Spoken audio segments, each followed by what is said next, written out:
بسم اللہ الرحمن الرحیم مولا صلی وسلم دائما ابدا علی حبیبک خیر خلق کلہم۔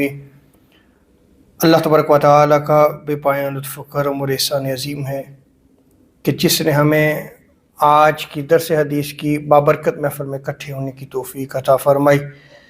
سب سے بڑھ کر یہ کہ ہمیں دولت ایمان سے بہرامند فرمایا۔ آج ہمارا موضوع گفتگو کھانا کھلانا اور اس کی اہمیت ہے۔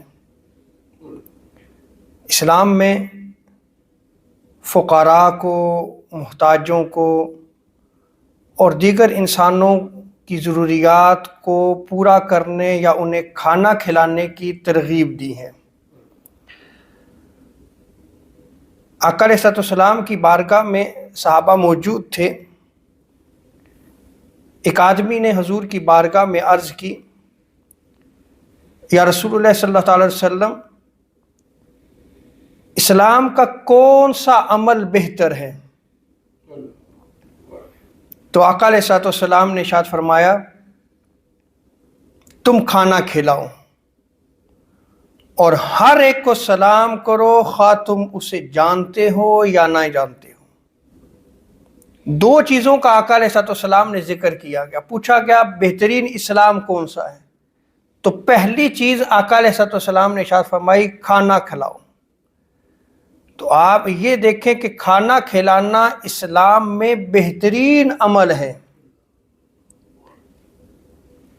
اور دوسری چیز، جسے تم جانتے ہو یا نہیں جانتے اسے سلام کرو۔ اور سلام ایک ایسی چیز ہے جس سے ایک دوسرے سے محبت پیدا ہوتی ہے۔ ایک دوسرے کے خلاف اگر بغض ہو تو سلام سے وہ ختم ہوتا ہے، وہ دور ہوتا ہے، اس سے برکات کا نزول ہوتا ہے۔ مومنین جب سلام کرتے ہیں تو ایک دوسرے پہ سلامتی پیش کرتے ہیں۔ اسی طرح حضرت عبداللہ ابن عمر رضی اللہ تعالی عنہما اس روایت کو نقل فرماتے ہیں کہ آقا علیہ السلام نے ارشاد فرمایا، رب رحمان کی عبادت کرو، وہ وحدہ لا شریک ہے،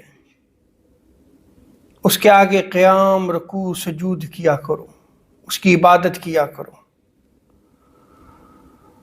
اور مخلوق خدا کو کھانا کھلاؤ اور سلام کرنے کو رواج دو۔ اگر تم یہ اعمال کرو کہ رب کی عبادت کرتے ہو، مخلوق خدا کو کھانا کھلاتے ہو اور سلام کو رواج دیتے ہو، تو تم سلامتی کے ساتھ جنت میں داخل ہو جاؤ گے۔ تو دیکھیں، اسلام کا بہترین عمل بھی کھانا کھلانا اور سلام کا رواج دینا ہے۔ یعنی سلام پھیلاؤ، ایک دوسرے کو سلام کرو، چاہے تم اسے جانتے ہو یا نہیں جانتے، سلام کرو۔ یہ بہترین اسلام ہے۔ اور جنت کا راستہ بھی یہی ہے کہ عبادت کرو، کھانا کھلاؤ اور سلام کا رواج دو۔ آج ہماری مسلم سوسائٹی میں یہ چیز ختم ہوتی چلی جا رہی ہے۔ یعنی سلام کا رواج، ہم جسے جانتے ہیں ہم اسے سلام کریں گے، اور بعض مرتبہ ایسے بھی ہوتا ہے کہ آپ سلام کریں تو جواب بھی نہیں دیا جاتا، یا کسی دنیاوی خصومت، جھگڑے کی وجہ سے ہم ایک دوسرے کو سلام بھی نہیں کرتے۔ اگر کوئی سلام کرتا ہے تو اس کا جواب بھی نہیں دیتے۔ آقا علیہ السلام نے اس کو اسلام کا بہترین عمل قرار دیا ہے اور یہ جنت کا راستہ قرار دیا ہے۔ اگر ہم اپنی سوسائٹی میں یہ دیکھیں کہ خصومت کی وجہ سے یا دنیاوی جھگڑے کی وجہ سے وہ ایک دوسرے سے سلام کو چھوڑ دیتے ہیں، تو یہ اسلام کی تعلیمات نہیں، یہ نفس پرستی ہے۔ اسی طرح حضرت جابر رضی اللہ تعالی عنہ کی روایت میں آتا ہے، آپ بیان کرتے ہیں کہ آقا علیہ السلام نے ارشاد فرمایا، جو مسلمان کوئی پودا اگاتا ہے تو اس میں سے جو کچھ کھایا جائے اس کی طرف سے صدقہ ہوتا ہے۔ یہ قابل غور حدیث مبارکہ ہے۔ پودا لگانے کی اہمیت بھی اس میں بیان کی گئی، شجرکاری کی اہمیت۔ اور حضور نے ارشاد فرمایا کہ جو مسلمان پودا اگاتا ہے تو اس میں سے جو کچھ کھایا جائے اس کی طرف سے صدقہ ہوتا ہے، اور جو کچھ اس سے چوری بھی ہو جاتا ہے تب بھی وہ بندہ جس نے پودا لگایا ہے وہ اس کے لیے صدقہ ہے۔ اور اس درخت میں سے جو درندے کھائیں وہ بھی اس کے لیے صدقہ ہے، جو کچھ پرندے کھائیں وہ بھی اس شخص کے لیے صدقہ ہے۔ اس طرح جس شخص کا مال جتنا بھی کم ہو یا کھایا جائے یہ اس کے لیے صدقہ شمار ہوگا۔ کیا کیا اس نے؟ وہ پودا لگایا، اس پودے سے جو ہے وہ کھایا جا رہا ہے، درندے کھا رہے ہیں، پرندے کھا رہے ہیں، اگر انسان بھی کھاتا ہے یا چوری بھی ہو جاتا ہے، اس شخص نے جو پودا لگایا اس شخص کے لیے وہ سارا کیا ہو جاتا ہے؟